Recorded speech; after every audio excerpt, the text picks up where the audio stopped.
Si vous avez essayé de prendre l'avion récemment, vous avez peut-être déjà vu ceci. Our CO2 Zero service offers you a simple way of compensating for your share of CO2 emissions from your flight. Une publicité qui promet de compenser nos voyages en avion en plantant des arbres. Mais est-ce que cette promesse est vraie? Et surtout, pourquoi compenser nos voyages en avion? Se déplacer en avion, cela émet des gaz à effet de serre. Quand le kérosène, c'est-à-dire le carburant, brûle dans les moteurs, cela produit des gaz qui sont rejetés dans l'atmosphère. Et parmi ces gaz, certains contribuent à l'effet de serre et donc au réchauffement climatique.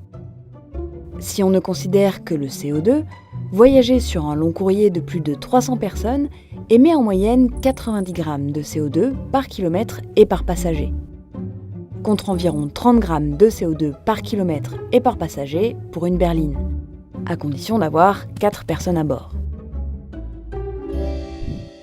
En 2019, l'aviation commerciale a émis 785 millions de tonnes de CO2 pour transporter des passagers. C'est 29% de plus qu'en 2013, et cela représente 2,1% des émissions globales sur la planète. Pour réduire toutes ces émissions de CO2, certains proposent de les compenser. Car le CO2 peut aussi être capturé. Et c'est justement ce que font les plantes.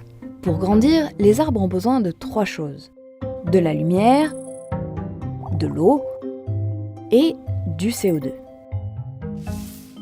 À l'intérieur des feuilles, les molécules de CO2 et d'eau sont transformées en glucose et en oxygène qui est rejeté dans l'atmosphère. C'est ce que l'on appelle la photosynthèse.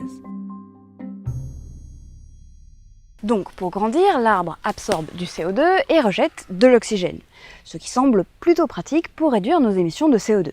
Mais pour absorber la totalité des émissions de nos voyages en avion, il faudrait vraiment planter beaucoup d'arbres.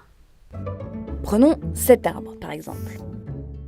Chacune de ces parties stocke du carbone tout au long de la croissance.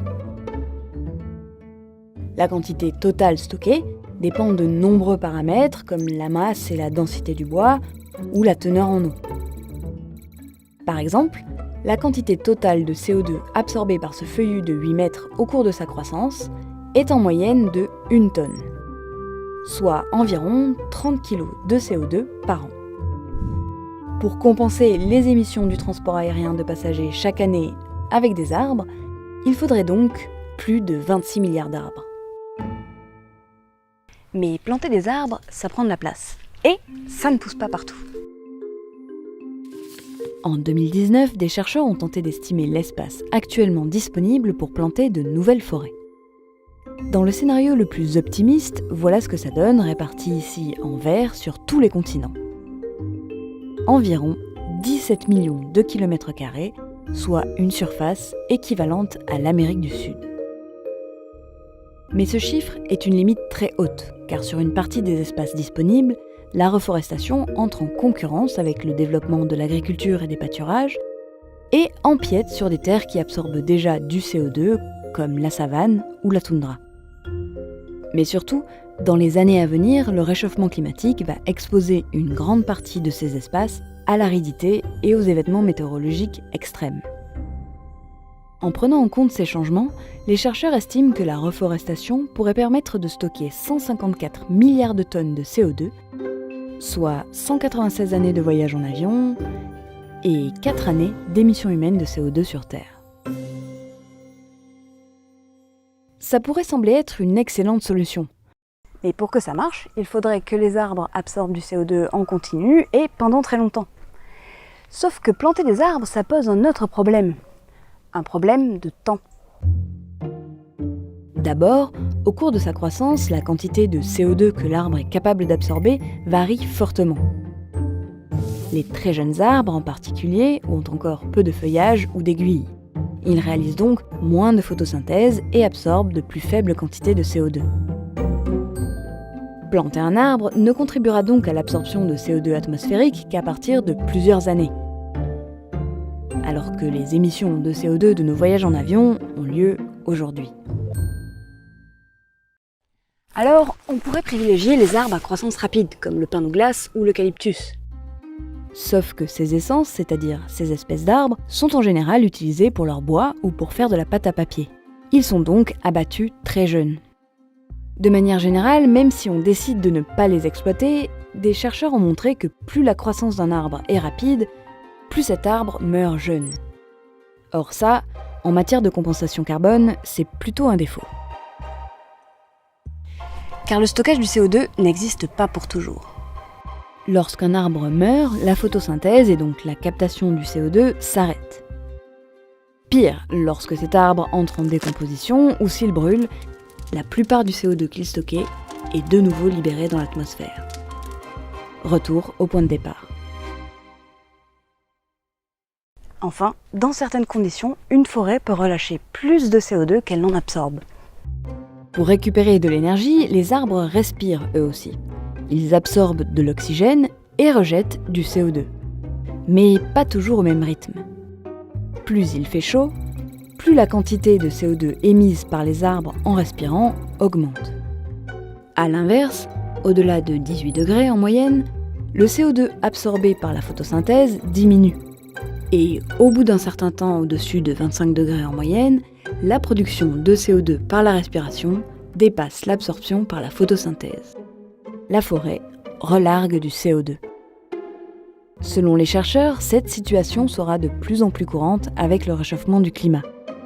Entre 1991 et 2015, seulement 10% des terres de la planète expérimentaient des températures suffisantes pour que l'absorption du CO2 diminue, contre près de la moitié en 2040.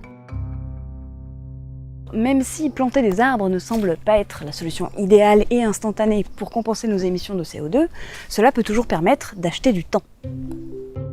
Rappelez-vous, certains chercheurs estiment que cela pourrait permettre d'absorber jusqu'à 154 milliards de tonnes de CO2 présentes dans l'atmosphère, l'équivalent de 4 années 2019 en émissions de CO2. Le problème, c'est que ce n'est pas assez. Depuis 1750, plus de 2500 milliards de tonnes de CO2 se sont accumulées dans l'atmosphère. C'est ce CO2 accumulé qui cause d'ores et déjà le réchauffement climatique. Pour le limiter dans les décennies à venir, absorber une petite partie de ce CO2 ne suffit pas. Il faut baisser durablement nos émissions de CO2. Or, en proposant de planter des arbres pour compenser les émissions de CO2, il y a surtout une chose que les compagnies aériennes ne font pas: réduire le trafic aérien. C'est ce que les économistes appellent l'effet de verrouillage socio-technique. En investissant dans un comportement déjà existant, prendre un avion qui émet du CO2, les compensations contribuent à empêcher la société de développer d'autres solutions, comme par exemple prendre moins d'avions qui émettent du CO2. Alors, la solution pourrait être d'envisager les projets de reforestation, non pas comme une compensation permettant de voyager toujours autant en avion, mais comme une contribution. Planter des arbres contribue à réduire le carbone accumulé dans l'atmosphère et donc à lutter contre le réchauffement climatique. Mais cela ne peut pas remplacer les efforts structurels que nous devons de toute façon fournir pour y parvenir. Les projets de compensation carbone sont nombreux et ils ne se limitent pas à la plantation d'arbres. Alors si le marché du carbone est un sujet qui vous intéresse, n'hésitez pas à nous le dire en commentaire et on essaiera de vous faire une nouvelle vidéo.